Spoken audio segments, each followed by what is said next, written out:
Más bien, estamos hablando de ese vivir una vida de obediencia, de dedicación, de consagración a Dios. Consagración al Señor. Y en este capítulo se nos habla de esas evidencias.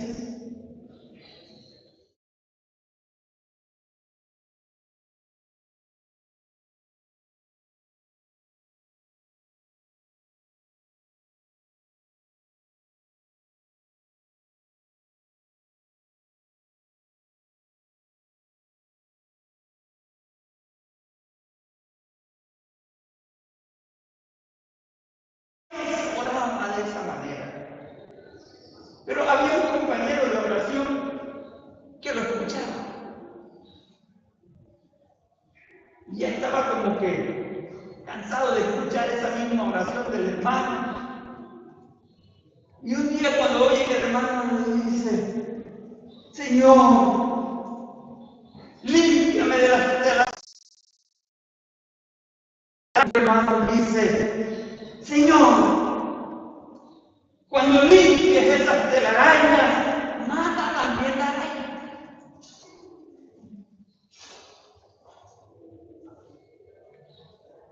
Que no haya más telarañas ahí que molestando todos los días. Podemos decir que una cosa es elevar a Dios, una oración de arrepentimiento, de compromiso, y algo muy diferente, muy distinto, es vivir esa nueva vida de obediencia después de hacer el compromiso. Vivir, practicar. Y la carta de Judas nos dice en el versículo 24 que Dios es poderoso para guardarnos sin caída.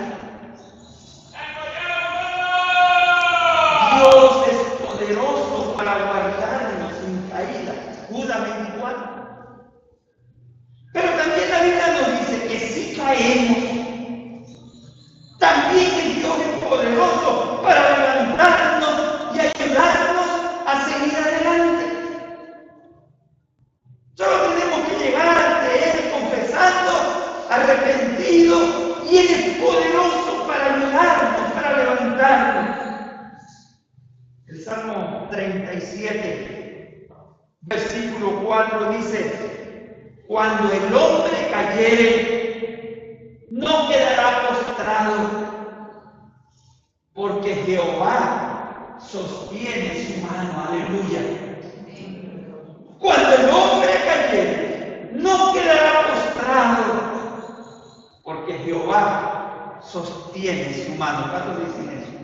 ¿Cuántos dicen gloria a Dios? ¿Cuántos creen eso? Amén. Ese es el vivir la relación con Dios. La nación de Israel había pecado. Había vivido mucho tiempo alejado de Dios. Pero ahora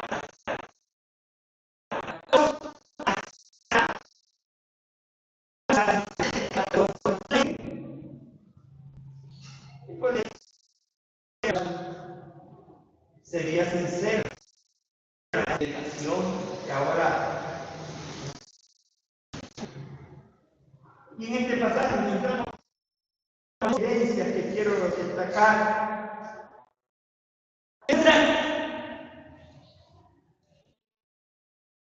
Nos dejan ver la sinceridad de esa restauración. El deseo sincero, ponerse sinceramente a cumplir lo que ahora se está haciendo.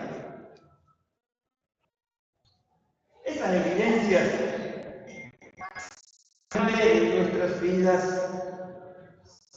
nuestro compromiso con el Señor es sincero.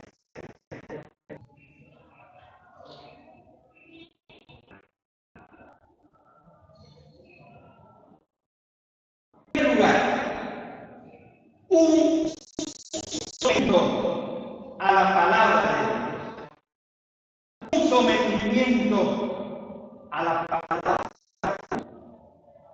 Miren, el versículo 38 dice, o sea, el capítulo 9. Después de todo esto, nosotros hacemos promesa y la escribimos. Nada por nuestros príncipes, por nuestros y por nuestros sacerdotes. Y a partir del versículo 1, la primera parte del capítulo 10, encontramos la lista de esta promesa del Señor. Desde luego, en representación de todo el pueblo. Y si miramos, 84 personas de ese pacto en representación de la oración. Allí, entre los que firmaron, levitas, líderes que aún había otros que, aunque no firmaron, comprometidos con esa dedicación a Dios, poner su mano firma, la promesa en ese documento, significaba para ellos un compromiso social. No podrían fallar.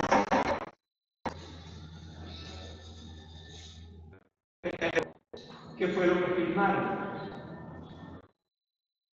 ¿Qué fue lo que ellos firmaron? ¿Qué fue el compromiso que se hizo?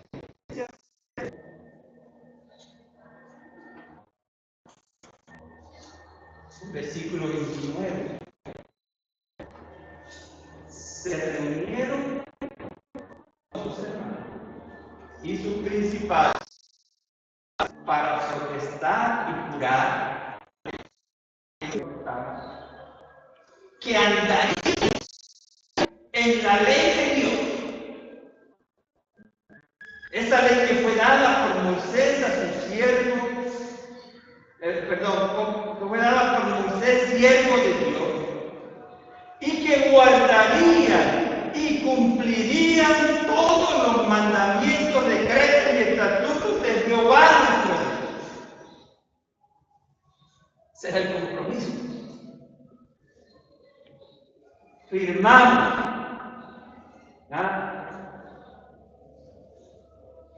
Un pacto, un compromiso, que vamos a andar en la ley de Dios, esa ley que le fue dada a través de Moisés. Vamos a guardar, vamos a cumplir todos los mandamientos, decretos y estatutos de Jehová nuestro Dios.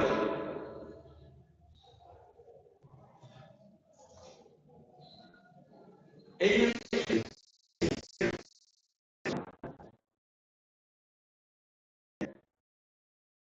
con la obediencia al Señor, no es porque hayamos firmado un pacto o porque estamos obligados. Nuestra obediencia debe ser una respuesta gozosa de nuestra parte, una respuesta agradecida de nuestra parte a todo lo que ha hecho por nosotros para Cristo Jesús. No es porque haya firmado, no haya firmado. Es gratitud, es lo que sale de nuestro ser por todo lo que Él es. Murió por nosotros. Dios, a través de Cristo Jesús, nos ha dado la vida, nos ha dado la vida eterna, nos ha dado la vida de andar. Ahora Él es nuestro Padre. Señor, y nosotros estamos agradecidos de Él, como respuesta a esa acción de Él. Y nosotros sin la diferencia, un papel, un documento. La carta a los Colosenses, el versículo dice: si fuera a haber Cristo, buscar las cosas donde está Cristo sentado. Poner las palmonas de la tierra. Y vuestra vida con Dios, con Cristo en Dios. Cuando vuestra vida se manifieste, entonces vosotros manifestados con Él en gloria.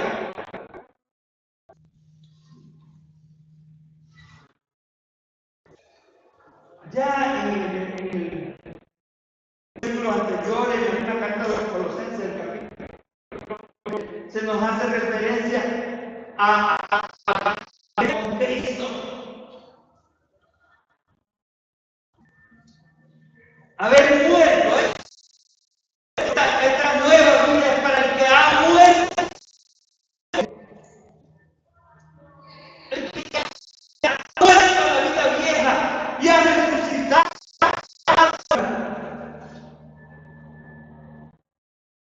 Aquí en el capítulo 3 de Colosenses,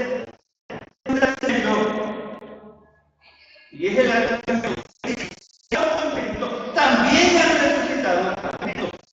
Ya no formamos parte del mundo, de los asuntos del mundo,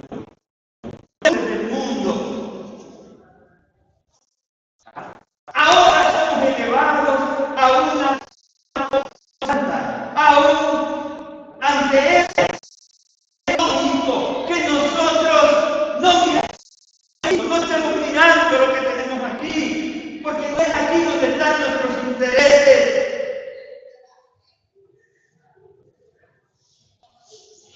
Ahora miramos arriba, donde está Cristo. Allá están nuestros intereses, porque ya morimos a la vida mundana. Ahora vivimos solo para Cristo.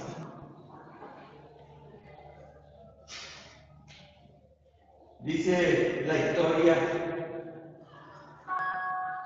que después de terminar una guerra civil norteamericana, los confederados, los que quedaron armados, debieron dar carta de liberación a sus esclavos. Personas que tenían esclavos debían dar carta de libertad. Pero muchos esclavos siguieron sirviendo a sus amos de la misma manera como lo habían hecho por tantos años, por generaciones. Muchos habían nacido esclavos, sus padres habían sido esclavos, y ellos ahora siguen sirviendo como esclavos, aunque ya por la ley debían ser declarados libres.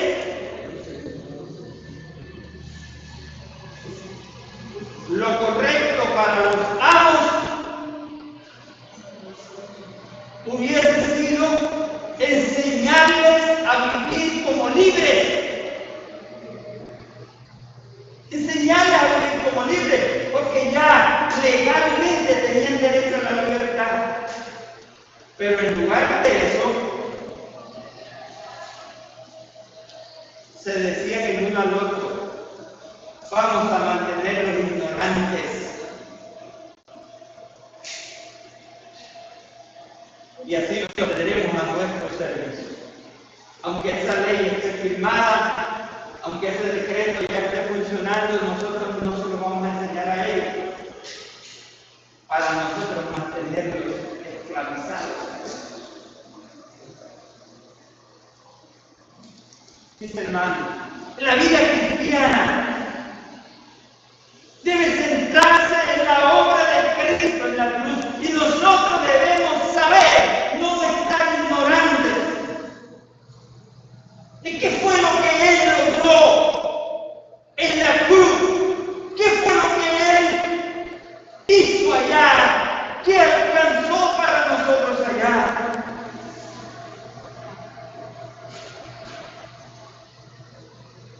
¿Cuáles son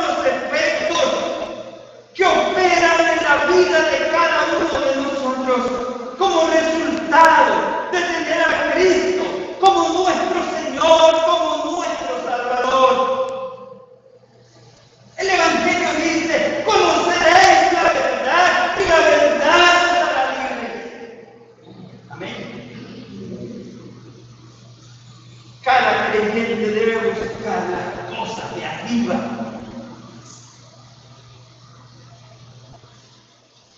Allá están nuestros intereses ahora. En Hebreos capítulo 1, los primeros versículos dice que Dios, dice el escritor, que Dios se dio a conocer en otros tiempos por diferentes medios. Pero el medio por el cual se ha dado a conocer ahora es a través de Cristo. Es a Cristo el que tenemos que estudiar. Es su vida, es su enseñanza, es lo que Él es. Si Dios ha dado formas de conocerle, es nuestro deber conocerle, saber más de Él. De modo que nadie tiene excusas para decir, yo nunca supe lo que Dios hizo, yo nunca supe lo que Dios es. Dios se ha dado a conocer, hay formas de conocerle a nuestra disposición. Busquemos conocerle cada día más. Sabemos que hay un Dios verdadero. Es necesario saber qué hizo, qué hace, qué dijo, quién es ese Dios verdadero. Entonces la primera, como les decía, la primera evidencia de esa vida restaurada, de ese compromiso sincero, es un sometimiento a la palabra de Dios. Para podernos someter tenemos que conocer. En segundo lugar, una segunda evidencia es vivir separados para Dios. Separados para Dios. Los últimos versículos del capítulo 10 nos hablan de eso. Versículo 28 más adelante, 30, 31. Este remanente judío estaba rodeado de gentiles idólatras. Gentiles idólatras. Que querían que los judíos hicieran parte de su ambiente. Así como sucede hoy. La iglesia está puesta dentro de un mundo idólatra, pagano, que no reconoce a Dios y quiere que el cristiano camine en ese ambiente de Él, ese ambiente social, ese ambiente religioso, económico, que predomina alrededor. Pero la ley de Moisés prohibía que el pueblo de Dios viviera como los gentiles, viviera como los incrédulos. No les impedía ser un buen vecino con los incrédulos. No se trataba de eso. No se refería a tener buenos clientes incrédulos. No se refiere a eso.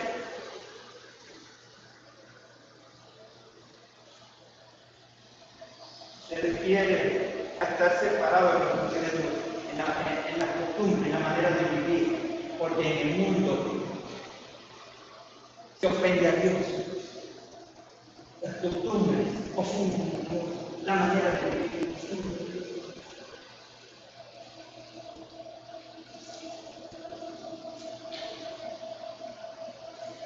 Qué interesante. Es la tarea, era en ese momento, sigue siendo tarea de sacerdotes, enseñar al pueblo a hacer diferencia entre lo santo y lo profano. Enseñarles a discernir entre lo limpio y lo no limpio. Como dice Ezequiel 44, 23. Exactamente, Ezequiel 44, 23 dice eso. Voy a leer 44, 3. Dice: y enseñarán a mi pueblo a hacer diferencia entre lo santo y lo profano, y les enseñarán a discernir entre lo limpio y lo no limpio. El pueblo de Dios debe saber diferenciar. Es parte de la enseñanza bíblica. Es función de la iglesia enseñar al creyente a diferenciar entre lo bueno y lo malo, lo que es pecado y lo que no es pecado, lo que ofende a Dios y lo que no ofende a Dios, lo que es limpio y lo que no es limpio.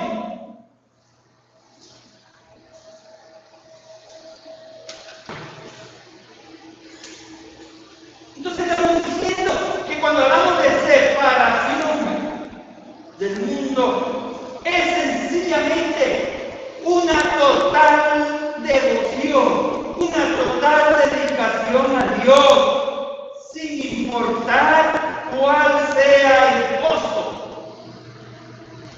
¿Qué precio hay que pagar para eso? Dios espera que nos dediquemos exclusivamente a Él. Dice Primera de Pedro 1, versículos 9 y 10: mas vosotros sois linaje escogido, real sacerdocio, nación santa, pueblo adquirido por Dios, para que anunciéis las virtudes de aquel que os llamó de las tinieblas a su luz admirable. Vosotros que en otro tiempo no erais pueblo, pero que ahora sois pueblo de Dios, que en otro tiempo no habíais alcanzado misericordia, pero ahora habéis alcanzado misericordia. Los judíos se separaron de otros pueblos de la tierra para juntos unirse con sus hermanos y cumplir el compromiso de obedecer a Dios. Es importante considerar que esta separación no debe ignorar a Dios, no debe hacerse sin tener en cuenta a Dios. La separación que ignora a Dios es aislamiento. Es una separación si nos separamos del mundo, pero no teniendo en cuenta a Dios, finalmente vamos a terminar en pecado de todas maneras. Porque solo el Espíritu Santo quien puede darnos la clase de equilibrio que necesitamos para vivir adecuadamente para Dios.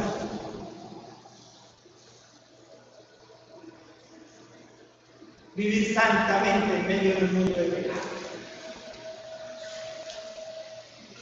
Los que llamamos los legalistas viven sujetos a leyes, a normas. Pero ese sistema lo único que logra es hacer a las personas dependientes de las leyes, de las normas por las cuales viven. Y dependientes también de los líderes que las hacen cumplir.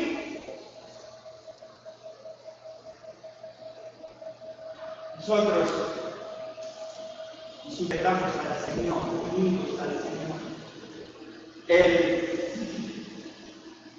nos sostiene.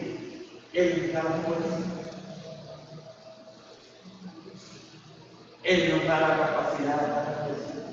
Miren, y en este capítulo aparece o da especial importancia a esta separación del mundo en dos aspectos. El primero en cuanto al matrimonio. El peligro de los matrimonios mixtos. Es decir, cuando hablamos de matrimonio mixto, es matrimonio entre un creyente y un incrédulo.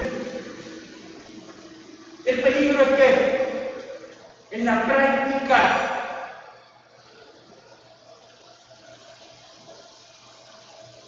en un altísimo porcentaje termina en la pérdida de la fe del cónyuge creyente, termina perdiendo la fe. Por eso que el Señor en su palabra es tajante común, que como una prohibición.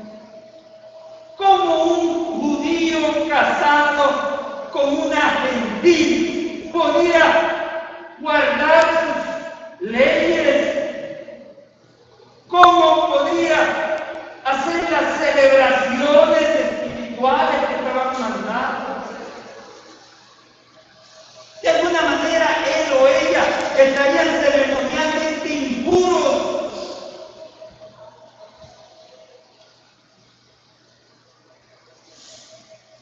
Todo esto. Habría una relación constante conflicto. De pronto, ocasionalmente, podrían presentarse arreglos. Pero el creyente, en términos generales, se va llenando de conformismo y termina olvidando su herencia espiritual. Son nefastas las consecuencias de estas uniones que Pablo llama uniones en yugo desigual. Hoy encontramos algunos creyentes que se casan con incrédulos y argumentan que quizás nos van a traer al evangelio. Pero la práctica ha demostrado que en realidad mayormente resulta lo contrario. Es el cristiano que termina yéndose del evangelio. Entonces, ese es el primer elemento en que habla de separación. Pero el segundo elemento en que habla de la separación del mundo tiene que ver con el día del reposo y las fiestas, las celebraciones. La idea principal del día de reposo era, tener un día específico para el descanso, para la reflexión, para estar santificando a Dios.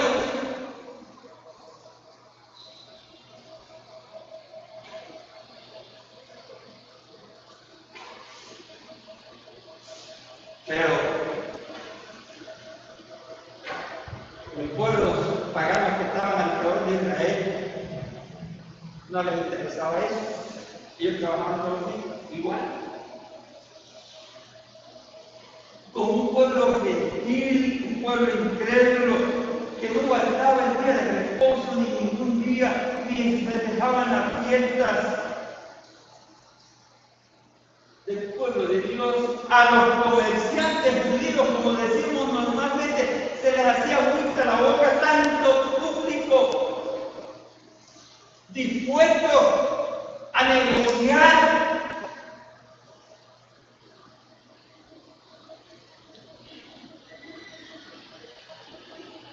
Cuando vivían revueltos juntos, igual, los judíos no perdían y terminaban, no perdían la ocasión y terminaban cediendo a la tentación de trabajar los domingos porque había mucho comprador.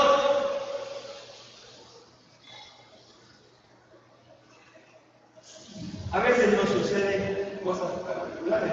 Yo conocí a un hermano que decía que él no podía dejar de trabajar un día a la semana porque se endeudaba. Y no podía cumplir en la casa sus deberes de sustento. Y él, sus argumentos, a su manera, bañados, le daba un sustento bíblico. Y él decía, y la Biblia me dice a mí que el que no provee para su casa es peor que un incrédulo. Todo para intentar trabajar los 7 días de la semana.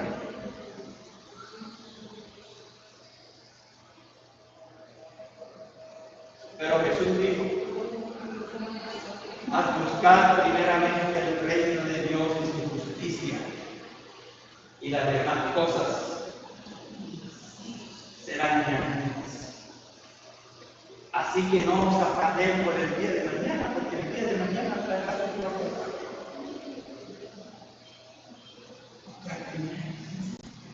seguir matando.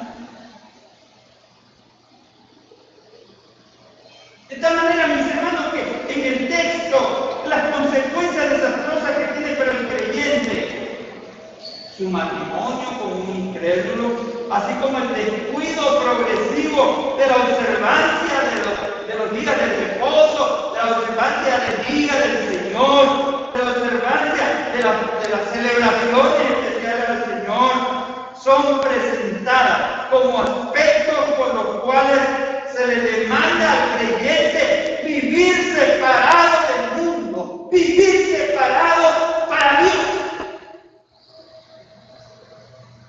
Separado. Mis hermanos, vivir separados del mundo y todo lo que Él nos ofrece, ese mundo de maldad, de pecado, ese mundo que aborrece a Dios, vivir separados de Él es la meta misma de todo creyente aquí en la tierra. Vivir para Dios exclusivamente.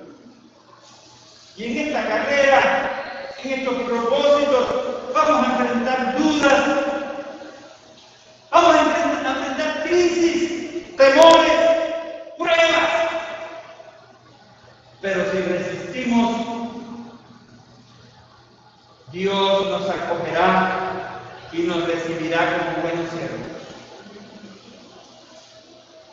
Todos nosotros queremos un día escuchar del Señor esas palabras hermosas. Bien, buen siervo y fiel. Sobre poco has sido fiel, sobre mucho te pondré. Entra en el gozo de tu Señor. Palabras de Jesús en Mateo 25, 21.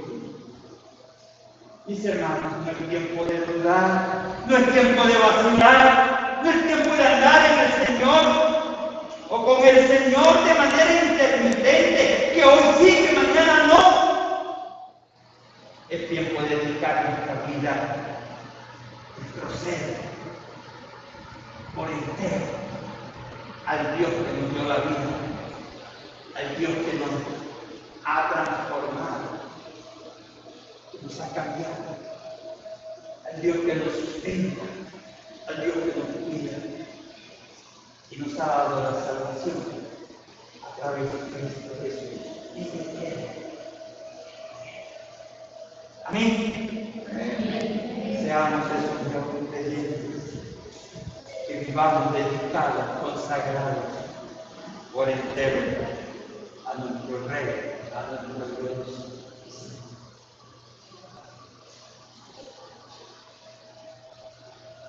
Dios y Padre nuestro, queremos darte gracias.